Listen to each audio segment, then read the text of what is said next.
This is the new computer case from Tecware, and this really surprised me. The price is insanely cheap, and this one only cost around 1,500 pesos or $30. But the materials, the design, and the functions are way better than what I expected.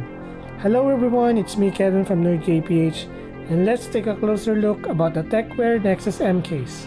And don't forget to subscribe and hit the like button to support this channel.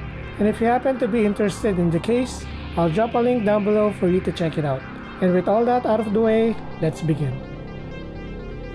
At first glance, it resembles the NZXT S340 Elite. The design is quite similar, but when you take a closer look inside, you can see that it's nothing alike.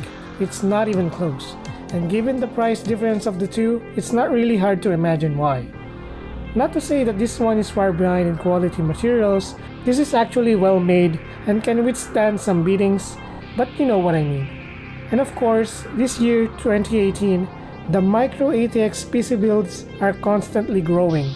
So more and more gamers right now are slowly shifting to mATX builds, and it's obvious that some other reputable brands like Fractal Design are downsizing their ATX case, like the Meshify Mini.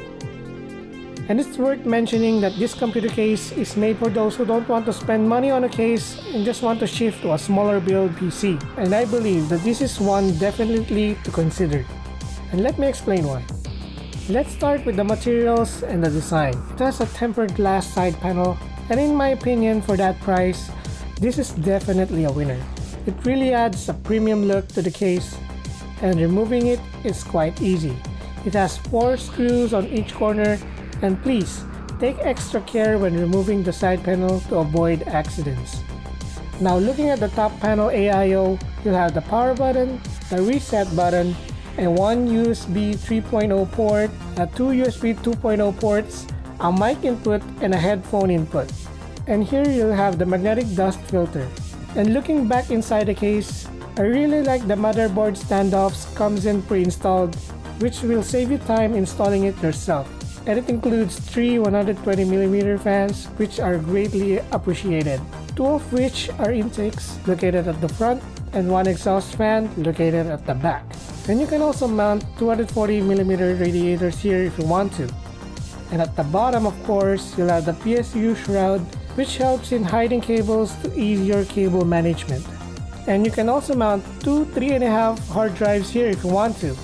1 on the front and 1 at the bottom hidden inside the PSU shroud. And you can also install 2 SSDs here if you like. So if you're using 2 SSDs for some reason, well, there you go. And unfortunately, there's no rubber grommets to hide those cables. Now I don't mind paying a little bit more for the rubber grommets, but sadly, there isn't any option. Probably they needed to cut the cost of production, but they didn't need to remove the rubber grommets, and that bugs me a little bit. Now at the front panel, removing it is pretty much straightforward. And this reveals another magnetic dust filter. Newer cases tend to have the front panel totally covered, which restricts the airflow. I get the purpose of aesthetics, but for some reason, users need a little bit of that airflow, and I don't think that this case have one. But I've read somewhere that this one has a great airflow, but I've yet to test it out.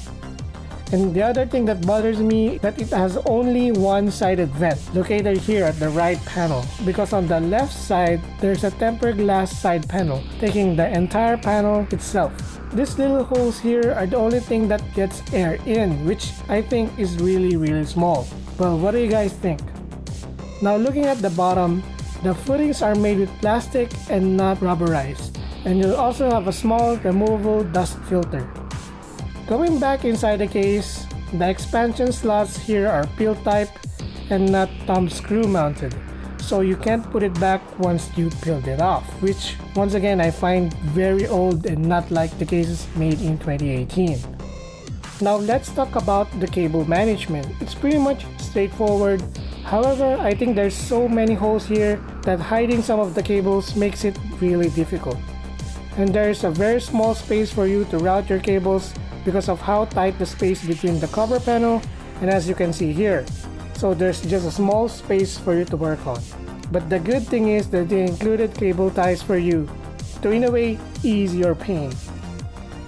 But on the positive note, This one looks really great, and the materials are great as well. Way better than what I have in mind. Maybe I'm just being too critical and I'm asking for too much on a case that costs this cheap. Though I can easily recommend this for the type of person who wants a good looking case and don't want to dish out a lot of money. So that wraps up my review about the case. What do you guys think? Let me know in the comment sections, and don't forget to hit the like button and subscribe for more tech reviews like this one. Thanks everyone, and I'll see you on my next video.